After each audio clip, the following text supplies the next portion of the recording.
They're wonderful people, tarot lovers.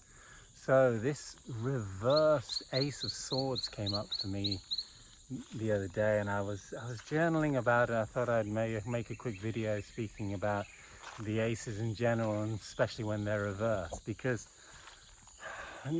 the aces represent a gift. You know, it's a gift from a higher energetical source, that godlike essence that we all hold inside of us, and it's a gift in a different energetical form. And the swords represent this form of idea, belief, way of thinking, and an offering of truth, or an offering of a reality and a knowledge and knowing that is more aligned with our hearts and more aligned with our divine truth, more aligned with God.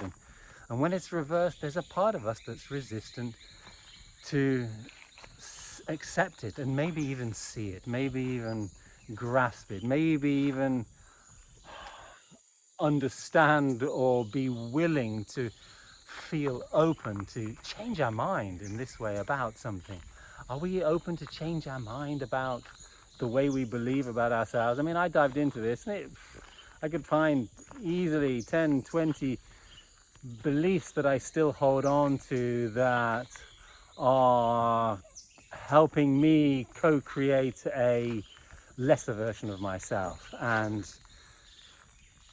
stay in versions of lack and low self-esteem and all of these ideas that were very easy to find are not aligned with my heart, are not aligned with God's truth, or this divine hand coming out of the cloud. It's not aligned with who I truly am. And so there's this need to question ourselves when these aces come up reverse, and ask ourselves, hey, in what way am I closed and not open to receive this opportunity in this case to change my mind about something? Because the world will give us a challenge every now and then, and it'll come in the form of interacting with other people or just interacting with ourselves, and that challenge will be, hey, are you going to buy into, stay stuck with your old way of thinking, your old way of acting, your old way of feeling, your old sense of self? And are you going to reject and push away something that you know is fundamentally a deeper sense of truth for you? And are you going to maybe even ignore it and deny it, or put it off till later, or pretend it's not even there? Because these habits or these tendencies we have to maybe deny ourselves, in this case truly embracing a new way of thinking, these are our old habits that will keep us stuck in old patterns and attract into our lives people to reflect those beliefs back to us and say, hey, look at how you're not good enough, look at how terrible you are. And it's easy for us to turn around and go, yes, you're right, I am.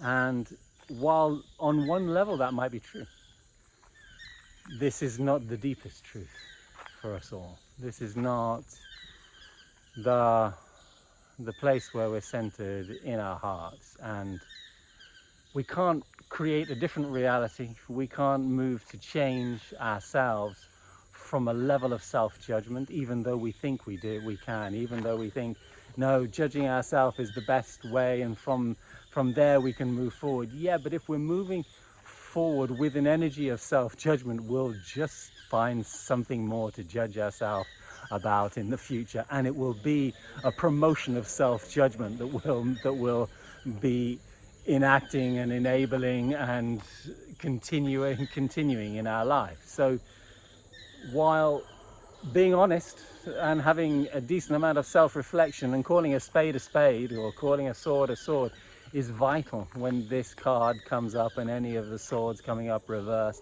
Being honest is vitally important, but being judgmental and putting ourselves down and thinking that that's what we need in order to promote the motivation, because it seems to work sometimes, and that motivation is something that comes out of getting the old whip out and whipping ourselves on the back, because that can seem like a great motivational energy.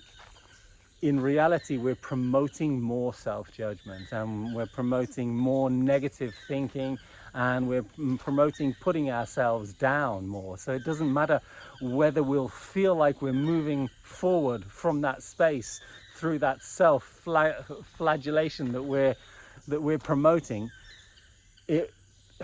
It will never be a positive outcome. The outcome will always be circular in nature, and we'll always come back to the same place, and we'll always find more things to judge, and there will never be peace. Not peace in our mind, which this card really speaks about, and it's a peace of balance and harmony, where we understand that there's two sides to every story, that in every judgment and to the negative there's something positive, and vice versa. There's no black and white in this story.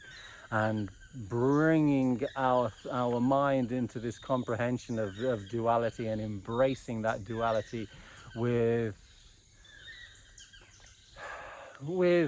more sincerity, with just honesty, open-mindedness, is what this card calls for. When the aces come up, whether they're reversed or the right way up, there's always an opportunity to change something. There's always an opportunity to receive something.